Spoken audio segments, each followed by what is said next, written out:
If you're sharing survey results, you have to share the survey questions. Here's why. So I opened Apple News the other day, and this headline really caught my eye. Trader Joe's takes a hit on list of America's most popular grocery stores. I love Trader Joe's, so I was like, what? Really? Trader Joe's isn't popular anymore? Tell me more. So I dove into the article, and I quickly learned that YouGov, a market research and data analytics firm, does a survey, and they came out with the rankings of the most popular grocery stores. So naturally, I headed over to YouGov.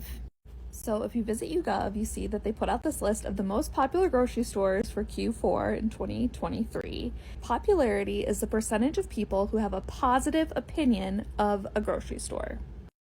Now, being the curious little researcher that I am, I immediately clicked find out more because I was like, how did you ask this? What does it mean to have a positive opinion of a grocery store? Was the question like literally, do you have a positive opinion of this store?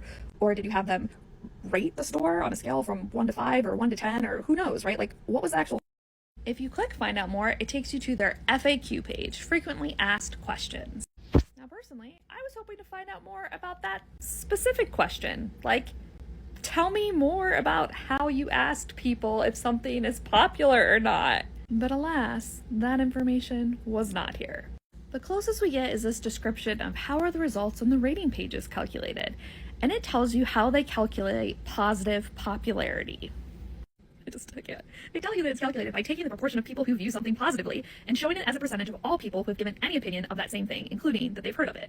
I'm laughing because, like, positive popularity score is the proportion of people who view something positively. Like, just give us the dang survey question. What were the choices on that survey? They use this popularity score all over their website. How in the frequently asked questions is like the actual, like, what is the formula for how you're asking about popularity? Because that matters.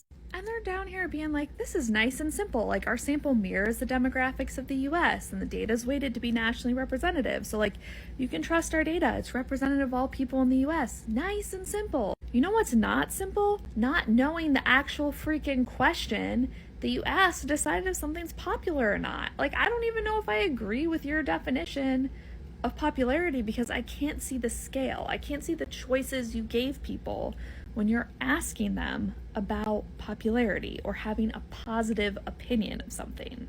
For my personal rule, I spent about 10 minutes Googling around trying to find like even an archive of the actual question they asked to decide if a grocery store is popular or not, or people have a positive opinion of a grocery store, and I couldn't find it. It should absolutely be the norm, like the bare minimum, that if you are sharing results from a survey, you give the question you asked on the survey and you give the possible answer choices, the possible ways that people could have responded.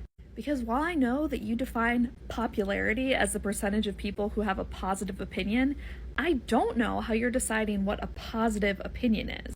I also just want to like think about the definition of popularity here and like whether that even makes sense. Because if I was going to like do a report on the most popular grocery stores in America, I would actually think it makes sense to define popularity by the ones that people visit the most. Like, is showing up for a grocery store not an indication that it's popular? So many questions. So aside from the fact that I don't understand what you mean by positive opinion, I'm like having some questions about our categorizations of things. Should 7-Eleven even be on this list, y'all? I like genuinely, should it be? Because that really threw me for a loop here. 7-Eleven, like think about it this way. Like this question asks, people have a positive opinion of 7-Eleven. Do I believe that 65% of people have a positive opinion of 7-Eleven? Sure. Do I believe that all those people consider 7-Eleven a grocery store?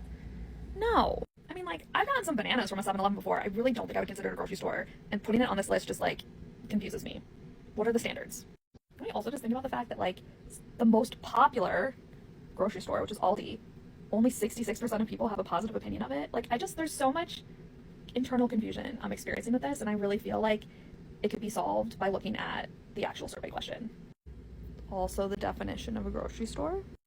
Also, an explanation of why popularity is defined as people having a positive opinion. Because I actually don't think those two things are the same thing.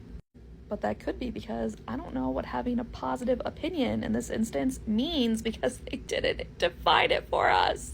In summary, when you're sharing survey results, don't do this. Have a really clear survey question, for starters. Have it be so clear and such a good question that you are proud to share it with other people. In conclusion, do you think 7-Eleven is a grocery store? And does positive opinion equal popularity?